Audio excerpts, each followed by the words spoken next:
Mr. Speaker. Jan Logie. Thank you. And I'll change gear a little bit, and I apologise for those who love the fray for not slagging anyone off in this speech. I would like to speak on the theme that was just raised by the previous minister about suffrage, because this week we will be celebrating 120 years of women being able to vote for members in this House. And that is a significant event for this country. And I really want to honour the work of our foremothers and remind us all of their struggle to be able to improve the dignity of women in this country. There are really well-known women who are at the front of that movement: Kate Shepherd, Mere Te Tai Mangakahia, but there were thousands of women behind them fighting for 24 years to be able to get that vote. It was 24 years after the first article that raised the possibility of women in this country getting the vote before we actually got it. There were 31 petitions brought in front of this House before we managed to get the vote. There were 7 bills that were voted down before the 8th finally passed. Women were ridiculed, women were attacked and vilified for this work, and they kept going because they believed in a women's right to vote, and they believed that it would make our society a better place by women being able to participate in this system.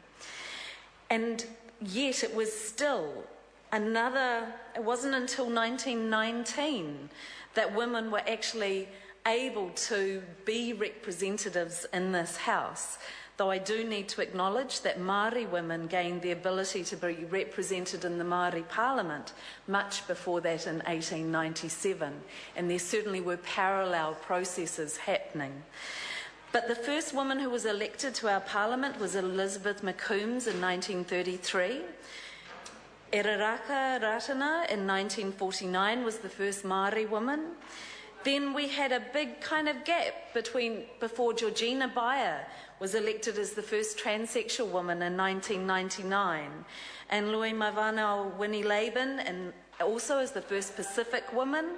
Marion Street, who's still here, as the first out lesbian in this Parliament. Pansy Wong in 2006 as the first Asian woman. And Mojo Mathers in 2006, 1996, thank you, sorry. And Mojo Mathers only now in 2011 as the first deaf woman to be represented in this Parliament. It's been a long history in terms of getting representation and to have our diversity represented, and we still have a long way to go. And in the early 40s, about 50 years after women first got the right to vote, there had only been 2 women elected. And then when we reflected again in 1984, when the Women's Electoral Lobby was set up, there were only 8 out of 92 seats in this House filled by women. The progress did not happen automatically. The struggle has continued. Thousands of women in this country have kept the fight for improving the dignity of women and women's representation going through that whole time, and that women are still fighting. They are still fighting for safety, they are still fighting for equal pay and just conditions and a fair share of labour and representation. And I do have to say that this government is failing to deliver on the full human rights. They are failing to protect and promote women's human rights on those issues. In terms of equal pay, they've been given the opportunity to revise the legislation, and my bill in my name would have done that in a very minor way, and they refused to do it. In terms of pay equity, we know that the Carers Bill, which would have provided for some pay equity, they went back and changed legislation to deny that ability. They've failed to take action that's resulted in the unions having to spend some of the union fees of the lowest paid workers in this country on trying to get equal pay for women.